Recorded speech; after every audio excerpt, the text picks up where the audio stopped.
이스라엘 백성들이 BC 586년에 남유다가 망함으로 인하여서 자신들의 나라를 잃게 되었습니다. 그리고 이제 바벨론으로 끌려가는 이 바벨론 유수의 시간들을 맞이하게 됩니다.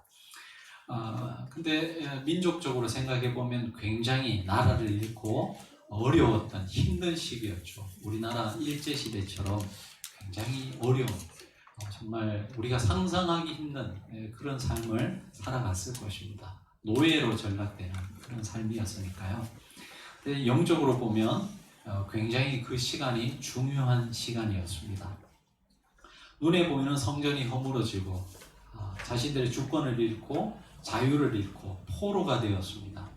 육신적으로 생각하면 굉장히 비참한 시기였지만 영적으로 보면 그 이스라엘 민족이 새롭게 되는 시간이었습니다. 이 바벨론 유수의 때 이렇게 변화된 중요한 변화들이 있다면 먼저는 여러분 회당 중심의 신앙을 갖게 되었습니다. 예전에는 눈에 보이는 예루살렘 성전에 다 모여서 예배를 드렸는데 이제 그렇게 할 수 없게 되죠. 그래서 유대인들이 작은 소모임으로 자기가 살아가는 그 지역에서 작은 모임으로 랍비들이 중심이 되어서 회당이 생기게 되었습니다. 회당이 중심이 되었다는 것은 또 한편으로는 이제 성전 중심의 신앙에서 말씀 중심의 신앙이 되었다는 거예요. 눈에 보이는 성전이 아니라 그 랍비들을 통해서 회당마다 주어지는 그 회당에서 드리는 그 모임을 통해서 모세의 말씀, 율법이 선포되고 그 말씀을 나누는 말씀 중심의 삶이 되었다라는 것이죠. 그리고 안식일이 중요하게 되었습니다. 여러분 어쩌면 코로나 시대가 우리 이 바벨론 유수의 시간과 비슷하다는 생각을 해보게 됩니다. 우리가 눈에 보이는 이 성전에 모여서 예배 드리면 좋겠지만 그렇지 못하는 형편에 있는 분들도 많이 있습니다. 그렇지만 이러한 때를 통해서 여러분 참된 예배가 회복되는 그런 시간이 되었으면 좋겠습니다. 눈에 보이는 성전에 와서 함께 하는 것 굉장히 중요하고 필요합니다만은 그러나 여러분의 삶의 일상에서 드리는 여러분의 삶으로 드리는 예배가 더 중요하다는 것을 이런 코로나 시기를 우리가 지내면서 다시 한 번 더 자각하면 좋겠습니다. 그래서 무늬만 그리스도인이 아니라 여러분 우리의 속사람이 그리스도로 채워지는 그런 시간이 되었으면 좋겠습니다. 그런데 그 포로기에요. 사실은 많은 변화들이 있었는데 그 중에 하나가 많은 영적인 거목들이 일어나게 되었다라는 것입니다. 여러분이 아는 다니엘 같은 사람, 에스라 같은 사람, 에스더 같은 사람, 느헤미야 같은 사람 이런 영적인 거목들이 사실은 그 포로기 때 여러분 태어나고 또 그 이스라엘 민족 가운데서 굉장히 중요하게 쓰임 받은 그런 사람들이었습니다.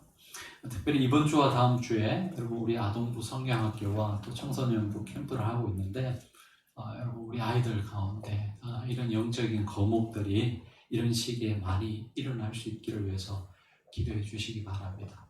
지금 그 아이가 처해 있는 형편과 처지를 보면 별로 소망이 없는 것 같아요. 그 가정을 보면 별로 소망이 없는 것 같아요. 하지만 우리의 눈으로 아이를 판단하거나 그러지 말고 하나님 주실, 하나님이 그 아이들을 통해서 만들어 가실 그 미래를 우리가 믿음의 눈으로 바라보면서 우리 교회 공동체가 함께 기도해 주시면 좋겠습니다. 우리는 우리 아이들 없어 이렇게 생각하지 마시고 우리 공동체, 우리 교회 공동체의 아이들이라는 것을 우리가 생각하시면서 기도해 주시면 감사하겠습니다. 지난주 우리는 마게도냐인의 환상을 통해서 바울의 선교 방향을 하나님께서 트셨다라는 것을 방향을 바꾸셨다라는 이야기를 했습니다. 왜 하나님께서 소아시아를 향하던 바울의 선교 걸음을 바꿔서 유럽으로 돌리셨을까? 그 이유는 우리가 잘 모른다고 말씀을 드렸죠. 왜 하나님께서 그렇게 하셨는가? 어쩌면 그것은 하나님의 절대 주권에 속한 문제일 수 있는 것 같아요. 왜 트셨는지는 모르지만 여러분 그 결과로 생겨난 이 인류 역사의 엄청난 변화들에 대해서는 우리는 알고 있습니다. 바로 이 복음을 통해서 이 유럽에 복음이 전해지면서 유럽에 살고 있었던 이 야만인들, 바바리안인이라고 하잖아요. 이 야만인들이 이 복음으로 인하여서 새로운 문명을 창출해가는 그런 인류 역사에 있어서 귀한 발자취를 남기게 됩니다. 오늘은 그 마게도냐의 첫 관문인 이 빌립보에서 전도 여행에 관한 이야기인데요. 이 빌립보 제방에서의 전도 사역에 관한 이야기를 통해서 들려주시는 이 복음의 이야기를 여러분과 함께 나누기를 원합니다. 빌립보 많이 들어보셨죠? 빌립보 도시는 원래 알렉산더 대왕의 아버지가 필립이잖아요. 그 아버지의 이름을 따라서 이 알렉산더 대왕이 주전 4세기에 여러분 세운 이 도시가 바로 이 빌립보였습니다. 그리고 로마가 통치하면서도 이 빌립보 시민들에게는 로마의 직할도시라는 그런 도시의 권위를 세워줌으로 말미암아 이 빌립보 시민들은 자기 그 성에 대한 빌립보 시민이라는 것에 대한 상당한 그런 자부심을 가지고 있었습니다. 여러분 바울이 선교여행을 지금까지 하면서 어느 도시를 가든 꼭 찾아가는 곳이 있었습니다. 그곳에 가서 복음을 전했는데 그곳이 어디죠? 바로 유대인들이 모여서 예배드리는 회당이었습니다. 그렇죠? 근데 오늘 보시면 이 빌립보 지역에 가서는 회당을 갔다는 이야기가 나와 있지 않습니다. 그렇죠? 다만 강가에 기도처를 찾다가 강가에 가서 거기에 모여 있는 여인들에게 이제 복음을 전하게 됩니다. 우리 13절의 말씀을 같이 한번 읽어보시겠습니다. 벌써부터 잠이 오면 안 되는데 다시 한번 목소리로 우리가 읽으면서 잠을 한번 깨보시기 바랍니다. 시작. 안식일에 우리가 기도할 곳이 있을까 하여 문밖 강가에 나가 거기 앉아서 모인 여자들에게 말하는데 되겠습니다. 왜 회당을 가지 않고 이렇게 기도처를 찾다가 강가로 갔을까요? 아마도 여러분 이 빌립보 지역에서는 회당이 없었던 것 같습니다. 유대인들이 회당을 만들 때 원칙이 있었습니다. 그 성인식을 치르고 이제 율법을 철저히 지키겠다라고 서약한 남자 성인 10명이 최소한 있어야지 회당을 만들 수 있었습니다. 근데 이 빌립보 지역에 회당이 없었다는 것은 그 조건을 충족시키지 못했다는 거죠. 다른 말로 하면 이 빌립보 지역에서는 유대인들이 그렇게 많이 살고 있지 않았다는 것입니다. 근데 바로 강가의 기도처에서 여자들에게 복음을 전하는데 그 여자들 중에 루디아라는 여인이 이 바울이 전한 복음을 듣고 회심을 하게 됩니다. 루디아는요 유대인은 아닙니다. 그 이름 자체가 유대인 이름이 아니었습니다. 두아디라의 리디아 지방의 도시로서 그의 고향은 자색 직물 산업으로 유명한 곳이었습니다. 오늘 말씀 14절에 보시면 두아디라 시에 있는 자색 옷감 장사가 바로 이 루디아였습니다. 자색이 무슨 색이죠? 보라색이죠. 자색 고구마 하잖아요. 우리 친구들. 보라색입니다. 근데 얘 고대 사회로 갈수록 이 자색은요 귀족들이 입던 옷이었습니다. 그래서 그 귀족들이 입는 옷을 취급하는 장사를 했던 사람이 바로 이 루디아였거든요. 그래서 우리가 유추해 보면 이 루디아는 굉장한 자산가였다라고 우리가 짐작해 볼 수 있습니다. 바로 이 루디아가 빌립보 지역에서 첫 회심자가 됩니다. 루디아의 집은 나중에 이 빌립보 교회가 모이는 장소가 되게 됩니다. 자, 한번 생각해 보시기 바랍니다. 유럽 대륙에 하나님께서 소아시아를 향하던 바울의 발걸음을 돌려서 유럽으로 이제 향하게 되는데 그 유럽의 첫 관문인 빌립보 지역에서 처음 믿은 회심자가 바로 이 루디아라는 이방인 여성이었습니다. 굉장히 의미가 있는 사건이라고 할 수 있지 않겠습니까? 전에 한번 말씀드렸지만 여러분 당시 사회에서 여성은요 숫자에도 들지도 않았어요. 여기 몇 명이 있느냐 하면 하나, 둘, 셋, 넷, 다섯 명밖에 없어요. 여기에 지금 여성분들은 아예 인간 숫자에 들어가지 않았다니까요. 어른 남자들만 숫자에 포함시켰어요. 그러니까 여성의 인권이라든지 이런 것들을 생각할 수 없었던 시기였죠. 전에도 한번 말씀드렸는데 제가 이 말씀하니까 자꾸 우리 집사람이 자꾸 생각나요. 했던 얘기 또 하지 말라고 어제도 잔소리를 들었는데요. 전에 한번 말씀드렸습니다. 서석평 선교사님, 최근에 작년인가 영화로도 만들어졌는데 그 서석평 선교사님의 기록에 보면 약 100년 전 우리나라 여성들에 대해서 이렇게 묘사하고 있습니다. 이번 여행에서 500명이 되는 조선 여성들을 만났지만 이름을 가진 여성은 10명도 안 되었습니다. 조선 여성들은 돼지 할머니, 개똥 엄마, 큰 년, 작은 년 등으로 불렸습니다. 남편에게 노예처럼 복종하고 집안일을 도맡아 일하면서 아들을 못 낳는다고 소박을 맞고 남편의 외도로 쫓겨나고 가난하다는 이유로 팔려다닙니다. 이들에게 이름을 지어주고 한글을 깨우쳐 주는 것이 제게 가장 큰 기쁨 중 하나입니다. 이 서석평 선교사님의 선교 보고 일지에 이렇게 나와 있습니다. 요게요 그렇게 오래된 일이 아니에요. 한 100년 정도 전의 일이었습니다. 우리 할아버지 정도? 네. 그렇게 오래된 이야기가 아니에요. 이 여성들의 그 삶이라는 것이 굉장히 비참한 삶이었죠. 근데 하물며 2000년 전에 한번 생각해 보시기 바랍니다. 어땠겠습니까?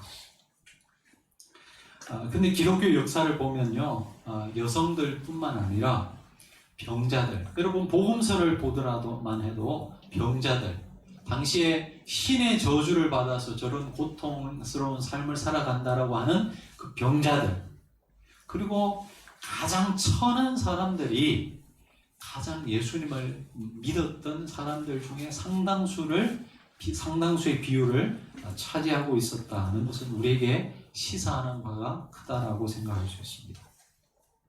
여러분 오늘 본문에서도 이 부활을 여러분 예수님을 가장 먼저 영접한 유럽 대륙에서 가장 먼저 예수님을 영접한 사람이 바로 루디아라는 여성이었습니다. 우리나라 선교 초기의 역사를 보더라도요, 이 복음을 가장 먼저 접한 사람들, 영접한 사람들이 대부분 이 천민들 그리고 가난한 사람들, 여인들이 많았습니다. 120년 전, 지금으로부터 120년 전 피막골, 여러분 피막골이 어딘지 아세요? 우리 장로님들 아실 것 같은데요. 그 피막골에서 고기를 대주던 30대의 한 사내가 있었습니다. 그 아버지가 백정이었습니다. 아버지가 백정이면 아들도 당연히 백정이었습니다. 호적이 없어서 자신의 정확한 나이가 몇 살인지도 몰랐습니다. 이름도 없었습니다. 그냥 사람들에 의해서 박가라 이름이 불려졌던 사람이었습니다. 당시에 여러분 7천반이라고 7가지 가장 천한 계급이 있었습니다. 광대 뭔지 아시죠? 요즘 말하면 그 연예인들이에요. 광대. 그렇죠? 포졸 뭐 경찰관들이라 그럴까요? 네. 그리고 나무 껍질을 벗겨서 장을 만들던 고리장, 그리고 무당과 기생, 그리고 가죽으로 신을 만들던 갑바치라 그랬는데요. 이런 갑바치들, 그리고 요즘 그 백점, 정육점 사장님들 다 여기에 속하는데요. 이 7천반이라고 불렀습니다. 이 중에서도 백점들은요 가장 천한 사람들로 분류되었습니다. 그래서 인간 대우를 받지 못했습니다. 장가를 들어도 상투를 틀지 못했다고 합니다. 그리고 도포를 입을 수도 없었습니다. 그리고 이 거리를 지나가다 보면 코올릭의 아이들도 여러분 이 백정들에게는 존댓말을 쓰지 않았어요. 어른이라 할지라도. 그만큼 인격적 수모를 겪고 살아갔던 사람들이 이 백정들이었거든요. 근데 이 피막골에 살던 이 박가라는 사람의 삶도 그랬습니다. 지금으로 말하면 이 종로구라고 그러더라고요. 종로구 관철동, 이 관자골이라는 곳에 이 박가가 살았는데요. 그의 아들 이름이 봉출이었습니다. 봉출이. 봉출이도 아버지의 신분을 고스란히 물려받아서 이제 백정이 되어야 했던 사람입니다. 이 박가의 아들 봉출이도 백정의 삶을 평생 살아가야 하는데, 이 봉출이가 누구를 만나느냐? 바로 선교사 한 분을 만나게 됩니다. 그리고 이 선교사가 세운 이 제주먼이라는 학교의 학생이 됩니다. 나중에 박서양이라고 이름을 이제 짓게 되는데요. 이 박서양이 제주먼 1회 졸업생이 됩니다. 그리고 이제 지금은 이제 어디죠? 세브란스 병원에 이제 의사가 되는데, 이 아버지가 박가가 여러분 나중에 콜레라에 걸리게 됩니다. 옛날에 이제 연병이라고 그랬지 않습니까? 걸리면 거의 한 마을 전체가 다 죽어나가는, 약이 없기 때문에 그런 시대였습니다. 근데 자기 아버지가 이렇게 콜레라에 걸리니까 이 박봉출이 누구를 찾아갔느냐 하면 올리버 알 에비슨이라는 이 의사를 찾아갑니다. 서양인 의사, 다 이제 그때 선교사였죠. 여러분, 그 가서 자기 아버지를 살려달라고 이야기합니다. 이 에비슨의 동상이요, 지금도 세브란스 병원에 가면 있습니다. 근데 이분이 누구냐 하면 고종의 주치의였습니다. 왕의 주치의였어요. 그 왕의 주치의한테 가서 백정 아들이 자기 백정 아버지를 고쳐달라고 부탁을 한 거예요. 이게 말이 되는 이야기입니까? 근데 여기에 대해서 이 에비슨이라는 선교사, 의사이면서 선교사죠. 생명에는 귀천이 없다고 해서 그 박봉출이를 따라가서 그 아버지 박가를 고쳐주게 됩니다. 여러분, 이게 복음이에요, 복음. 하나님 앞에서 천한 사람도 없고 더 귀한 사람도 없다라는 기본적 이 평등 사상을 갖고 있으면서 모든 생명들을 동일하게 대우하시는 하나님의 그 은혜와 은총을 보여준 것이죠. 여러분, 이 루디아라는 여인이 복음을 처음 접하게 됐는데, 이 유럽 대륙에서 처음 접한 사람이 이 여성이었다는 것도 우리에게 굉장히 큰 메시지가 담겨져 있습니다. 두 번째로 이 선교 여행에서 여러분, 우리는 하나님의 성령께서 그 루디아의 마음을 만지셨다는 것을 알 수 있습니다. 우리 14절의 말씀 같이 한번 읽어보시겠습니다. 시작. 도화지를 하시는 자색 옷감 장사로서 하나님을 섬기는 루디아라 하는 한 여자가 말을 듣고 있을 때 주께서 그 마음을 열어 바울의 말을 따르게 하신지라. 여기 보시면 루디아가 복음을 영접하게 된 결정적 이유가 어디 있느냐? 바로 주께서 그 마음을 열어 줬다고 했습니다. 복음은 바울이 전했습니다. 그런데 그 여인이 복음을 영접하게 된 결정적인 이유는 바로 주님께서 그 마음을 열어주셨다라고 했습니다. 여러분, 우리 인간은 그저 씨를 뿌릴 뿐입니다. 여러분, 때를 얻든지 못 얻든지 여러분 복음을 전하시기 바랍니다. 복음 전하기가 힘들다면 그냥 권면하세요. 교회 가니까 너무 좋더라. 당신도 한번 가보십시오. 너무 복잡하게 이야기할 필요도 없이요. 그냥 그렇게 툭 던져주세요. 그리고 여러분의 삶에서 예수 믿는 기쁨을 충만히 누리시기 바랍니다. 그리고 그 영혼을 위해서 기도해 주시기 바랍니다. 그러다 보면 때가 되었을 때 하나님께서 그 영혼을 어루만지시고 그 마음의 문을 열어주실 것입니다. 복음은, 여러분, 이 복음이 전해지는 그 일의 주체는 우리 인간이 아니고 하나님이십니다.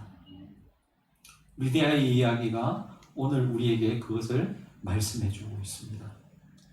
루디아의 경우 루디아만 믿게 되는 것이 아니고요. 오늘 말씀해 보시면 루디아와 그의 가족 모두가 예수님을 믿게 되었습니다. 근데 이 사도행전을 보시면요, 이런 경우가 굉장히 많이 나옵니다.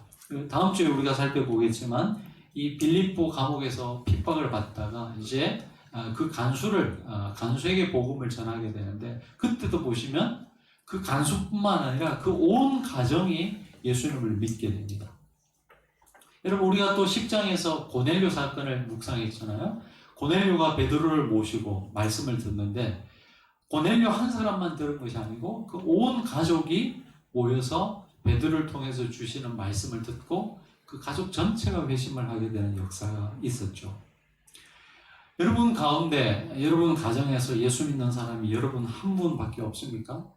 여러분을 통해서 여러분 온 가정을 구원시키려고 하는 하나님의 선한 섭리가 있다는 것 여러분 기억하시기 바랍니다. 시간의 문제지 언젠가는 여러분이 포기하지 않는다면 하나님께서 때가 되었을 때 여러분을 통해서 여러분의 가족들을 다 구원하실 줄로 믿습니다. 기도하시기 바랍니다. 그것이 우리의 일이 아니고 하나님의 일이기 때문에 그렇습니다.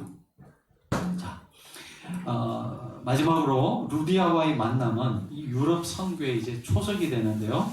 나중에 아까도 말씀드렸지만 그 루디아의 집은 이 바울이 이 빌립보 교회를 세우게 되고 그 빌립보 교회의 전초 기지가 되게 됩니다. 여러분, 인간적으로 볼 때는 별로 소망이 없어 보이던 이 여인들의 기도처였던 강가에서 예기치 않게 여러분 굉장히 신실한 동역자를 얻게 된 것이죠. 이처럼 성령의 역사는 종종 여러분 우리가 예기치 않게 신실한 동역자를 얻게 하시고 그 동역자를 통해서 또 새로운 일들을 이루어 나가십니다. 우연이라고 할 수 있지만 하나님 입장에서 보면 이것은 필연적인 사건이죠.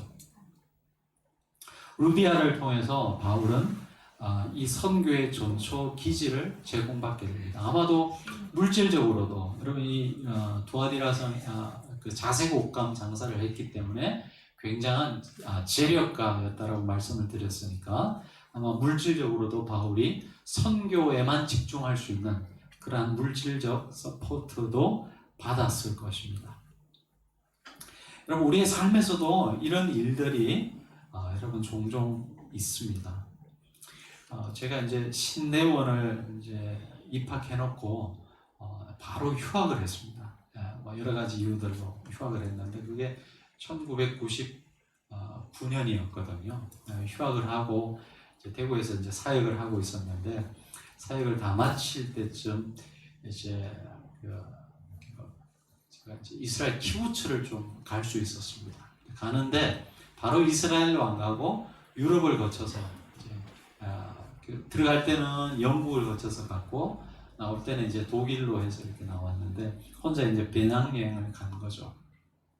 여기서 이제 인천에서 비행기를 타고 일본에 가서 하룻밤 자고 이제 영국으로 갔는데요. 영국에 딱 내렸어요. 어느 목사님 한 분이 그 전에 이제 제가 여행을 준비하면서 만난 목사님 한 분이 영국에 가면 요 지역에 가면 한국 사람이 널려 있다고 거리에 가면 어디를 가나 다 한국 사람이 있다라고 소개시켜 줘가지고 이제 내려서 안 되는 영어로 막 발짓 손짓 해나가면서 지하철을 타고 찾아갔습니다. 벌써 해는 니역니역 져가지고 어둠이 깔려 있고 또 영국이 비가 많이 오잖아요. 겨울에는 그때 12월이었는데요. 4시 넘어가면 벌써 해가 떨어지더라고요. 비는 부슬부슬 오죠. 이제 뭐 가방 앞뒤로 매가지고 무겁죠. 지하철역에 딱 내렸는데 여러분 한인은 고사하고 동양인 한 명도 없어요.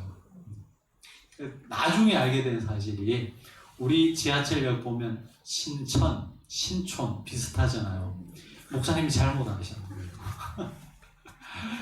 그래가지고 그 동네를 엄청나게 돌아다녔습니다. 비는 부슬부슬 오죠. 정말 딱 집에 오고 싶더라고요. 나중에 도저히 안 되겠더라고요. 어디 여관도 없어요. 뭐 우리처럼 이렇게 모텔이 있는 것도 아니고요. 정말 다 그냥 가정집밖에 없더라고요. 도저히 안 되겠다. 그래서 이제 교회를 찾자. 어쨌든 뭐 교회 가서 한번 부탁해 보면 하룻밤 재워는 주겠지. 그래서 딱 돌아섰는데 마침 교회가 하나 있더라고요.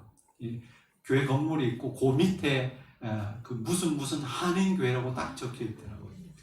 할렐루야 해가지고 이제 들어가서 목사님을 찾아야겠다 막 두드렸는데 한국 교회가 아닌 거예요. 여러분 한국 교회는 보통 사택이 교회 근처에 붙어 있잖아요. 근데 그렇지 않더라고요. 교회 아무도 없더라고요. 도저히 안 되겠다. 이제는 정말 그 영국인 현지인 집에 가서 문을 두드리고 사정을 설명하고 하룻밤 재워달라고 해야 되겠다라고 마음을 먹고 딱 돌아서는데요. 그 저 앞에서 3명의 동양인이 걸어오더라고요. 3명의 동양인이. 그래서 만나서 이렇게 가까이 이제 오는데 분위기를 보자 하니 한국 사람 같아요. 중년의 남자 한 분과 좀 젊은 청년이 2명 있는데 이제 가서 이제 아는 척을 하고 인사를 드렸더니 마침 한국인이었어요. 그리고 이야기를 하다 보니까 마침 목사님이세요. 목사님이 자녀 2명을 이제 영국에 유학 보내놓고 방학 때 잠시 들린 거예요. 그래서 이제 사정을 설명하고 부탁을 드렸더니 자기도 자기 집에 있는 게 아니고 어느 선교사님 가정에 와서 묵고 있는데 사정이 딱 하니까 같이 한번 가서 부탁을 해보자고 그러더라고요. 그렇게 가서 이제 그 선교사님 집에 부엌에서 하룻밤 자고 그리고 그 선교사님이 또 한인 민박집을 소개시켜 주셔서 영국에서 이제 일정을 소화할 수 있었습니다. 여러분 한번 생각해 보시기 바랍니다. 여러분 제가 5분만 더 일찍 갔다든지 그분들이 5분만 더 늦게 그 거리를 지나갔다면 어떻게 되었을까요? 물론 뭐 거리에서 하룻밤 잘 수도 있겠고 뭐 어떻게 할 수도 있었겠죠. 근데 정확하게 그 시간에 거기에서 만나게 하신 하나님의 은혜를 제가 일평생 두면서 그 사건을 경험할 때마다 은혜가 돼요. 그러면서 한 2-3달 제가 이제 여행을 하게 됐는데요. 혼자 여행을 하니까 참 힘들었어요. 이집트의 카이로에 갔으면요. 거기는 이제 온통 뭐 중동 사람들이잖아요. 중동 사람들의 또 특징이 있거든요. 그리고 또 뭐 아라비아 숫자가 없어요. 다 숫자가 이 아랍어로 되어 있기 때문에 버스를 탈 수도 없고 그냥 두 달 동안 이제 여행을 하는데 굉장히 힘든 시간을 겪었습니다. 아마 여러분 시내산 꼭대기에 가가지고 그냥 그 겨울에 거기서 자는 사람들은 몇 명 안 될 거예요. 보통은 그 시내산 밑에 호텔에서 자고 새벽에 일어나서 올라가거든요. 그렇지도 않았습니다. 아무튼 그 여행을 통하여서 하나님의 인도하심의 손길을 굉장히 많이 느꼈습니다. 제가 말씀드리고 싶은 것은 우리가 우연이라고 생각하는 만남들이 있을 수 있어요. 그런데 지나고 돌아보면 하나님의 섭리였어요. 아까도 말씀드렸다시피 5분을 일찍 제가 그 거리를 지나갔거나 그분들이 5분 늦게 왔거나 못 만나잖아요. 저를 위해서 하나님이 몇 달 전부터 여러분 그 목사님이 티켓팅하게 하시고 자녀들을 만날 마음을 주시고 그런 거 아니겠어요? 여러분 복음을 전하는 하나님의 사람들의 삶을 하나님께서 예비하시고 인도하실 줄로 믿습니다. 말씀을 믿겠습니다. 여러분 복음은 물과 같다라는 생각을 저는 참 많이 합니다. 늘 낮은 곳으로 흘러갑니다. 복음은 가난하고 목마른 사람들에게 먼저 가는 것 같아요. 여러분께서 하나님께서 하시는 일들을 보고 싶은 열망이 있으십니까? 낮은 곳으로 가시기 바랍니다. 가난한 자들을 찾아가시기 바랍니다. 거기에서 하나님이 하시는 일들을 보게 될 것입니다. 또한 저와 여러분이 여러분 이 복음에 증인된 삶을 살아갈 때 하나님이 인도하심을 경험할 수 있습니다. 먼저 그의 나라와 그의 의를 구할 때 하나님 우리의 삶을 다 채워주시는 여러분 그 하나님의 손길을 누구보다도 경험하게 될 것입니다. 이 은총이 우리 광야의 교회에 속한 여러분 모두에게 함께 할 수 있기를 주의 이름으로 축원합니다. 기도하시겠습니다. 하나님 아버지 은혜를 감사합니다. 유럽 대륙에서 복음을 전했던 바울, 그 바울의 복음을 듣고 하나님을 영접하고 주 예수 그리스도를 믿었던 첫 번째 사람이 루디아라는 여성이었습니다. 오늘도 하나님의 복음은 가난하고 연약하고 그 마음이 고통으로 점철되어 있지만 하늘을 향한 열망을 가진 사람들, 그 사람들에게 하나님의 복음은 전해지고 있음을 봅니다. 하나님, 우리의 눈이 위를 보지 않고 아래를 볼 수 있는 믿음의 눈을 허락해 주옵소서. 그리고 주를 위해서 하나님, 오늘도 우리의 삶을 하나님 앞에 드리는 그 모든 사람들에게 하나님의 역사하심을 볼 수 있는 특권을 주심을 믿습니다. 우리 광야의 교회에 속한 성도들 한 분 한 분 이 하나님의 인도하심과 은총을 날마다 경험하고 누리는 우리들의 삶 되게 도와주옵소서. 예수님 이름으로 기도합니다.